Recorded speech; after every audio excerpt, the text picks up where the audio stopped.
Let's learn YouTube channel पर आप सबका बहुत बहुत स्वागत है। आज हम पढ़ने जा रहे हैं पार्ट्स ऑफ सेल। तो एक सेल मेनली एक प्रोटोप्लाज्म होता है जिसको एक सेल मेम्ब्रेन द्वारा घेरा हुआ रहता है। एक प्रोटोप्लाज्म में साइटोप्लाज्म और न्यूक्लियस होता है और साइटोप्लाज्म में सेल ऑर्गेनेल्स जड़े हुए रहते हैं। तो हमारा सबसे पहला पॉइंट है सेल मेम्ब्रेन। सेल मेम्ब्रेन को प्लाज्मा मेम्ब्रेन भी कहते हैं और चाहे प्लांट की सेल हो, एनिमल की सेल हो, किसी भी तरह की सेल हो, उसमें प्लाज्मा मेम्ब्रेन ज़रूर होता है। इसे सेल मेम्ब्रेन भी कहते हैं और ये सेल के रिक्वायरमेंट के हिसाब से मटेरियल्स को सेल के अंदर और बाहर जाने आने की परमिशन प्रोवाइड करता है। ये सेल की आउटर मोस्ट कवरिंग होती है, पर प्लांट्स, फंजाई और बैक्टीरिया में इसके बाहर भी एक और आउटर कवरिंग होती है जिसको हम सेल वॉल कहते हैं।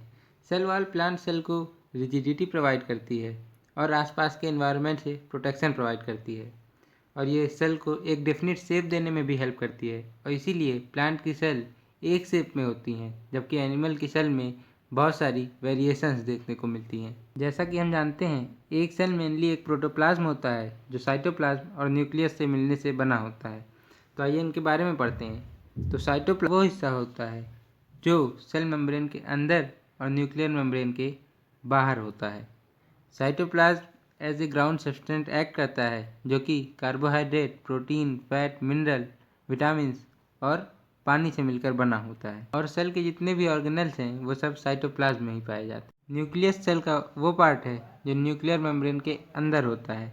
ये सेल का सबसे इम्पॉर्टेंट पार्ट होता है क्योंकि यहीं से सेल की सारी एक्टिविटीज़ कंट्रोल होती हैं, इसीलिए इसे ब्रेन ऑफ द सेल भी कहा जाता है।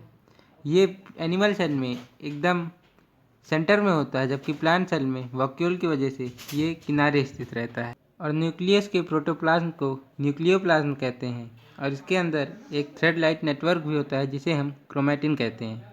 और जब सेल डिवाइड होने वाली रहती है तो क्रोमैटिन थ्रेड लाइट स्ट्रक्चर में बदल जाता है जिसे हम क्रोमोसोम्स कहते हैं और इसी क्रोमोसोम्स में जीन्स भी होते हैं जो एक जनरेशन से दूसरे जनरेशन में ट्रैवल करते हैं। अपने नेक्स्ट लेक्चर में कल हम सेल ऑर्गेनेल्स के बारे में पढ़ेंगे और क्लास 1 to 10th के सभी सब्जेक्ट्स के ऐसे ही और इन्फॉर्मेटिव वीडियोस के लिए वीडियो को लाइक करिए, शेयर करिए और चैनल को ज़रूर सब्सक्राइब करिए। जय हिंद।